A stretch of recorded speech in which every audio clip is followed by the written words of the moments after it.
เมืองบาเจียงเจริญสุขประกาศสร้างตั้งตาเสงหวยเฮตาเสงสุดท้ายเพื่อยกระดับการคุ้มครองรัฐคุ้มครองสังคม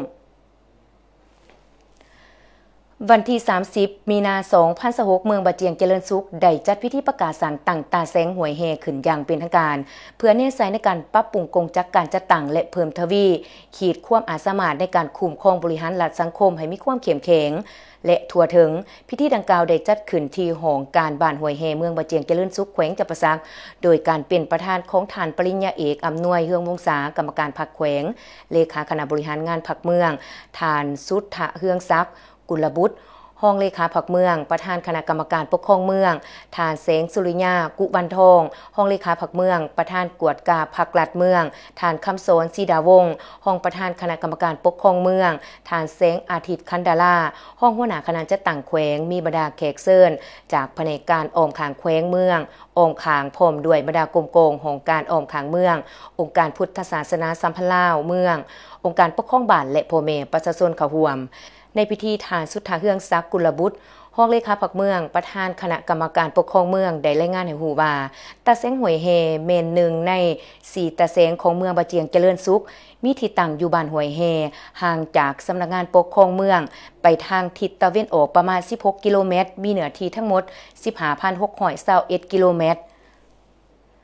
มีพลเมืองทั้งหมด 13,045 คนยิ่ง 6,044 คนประกอบมี11บ้านที่ขึ้นกับคือบ้านสามัคคีไซบ้านทุ่งอุดมบ้านที่1ลัก16บ้านพินทองบ้านลัก21บ้านลัก25บ้านลัก23บ้านลัก19บ้านสีเสียงใหม่บ้านโพไซและบ้านเมืองหลวงในพิธีทานคำสอนศรีดาวงศ์รองประธานคณะกรรมการปกครองเมืองผ่านมติตกลงของคณะประจำพรรคเมืองฉบับเลขที่081/คจ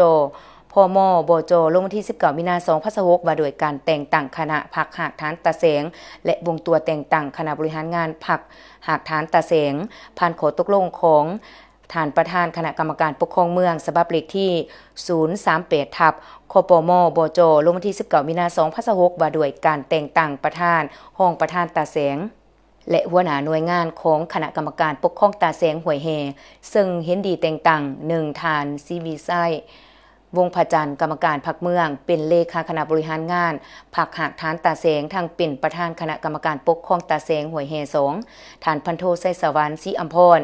เป็นห้องเลขาคณะบริหารงานพรรคหากฐานตาเสงทั้งเป็นห้องประธานคณะกรรมการปกครองตาเสง3ท่านนุภัยอุดมไส้เป็นประธานกวดกาพรรคหากฐานตาเสงทั้งเป็นประธานคณะกรรมการปกครองตาเสงนอกจากนี้ยังได้มีการแต่งตั้งหัวหน้าหน่วยงานวิสาเฉพาะเพื่อประจำการในห้องการตาเสงสัวข้าวเสริงสมาร์ทห้องหับพนักงานใด15คนในตอนท้ายทานปริญญาเอกอำนวยเฮืองวงศาก็ได้ให้เกียรติมีคมิตโอลมโดยเน้นให้คณะบริหารงานชุดใหม่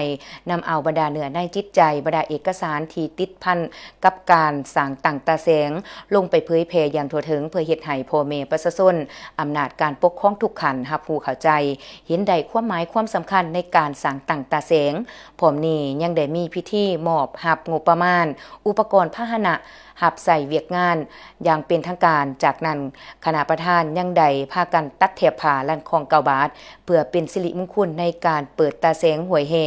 ซึ่งเป็นตาเสงสุดท้ายของเมืองบาเจียงเจริญสุข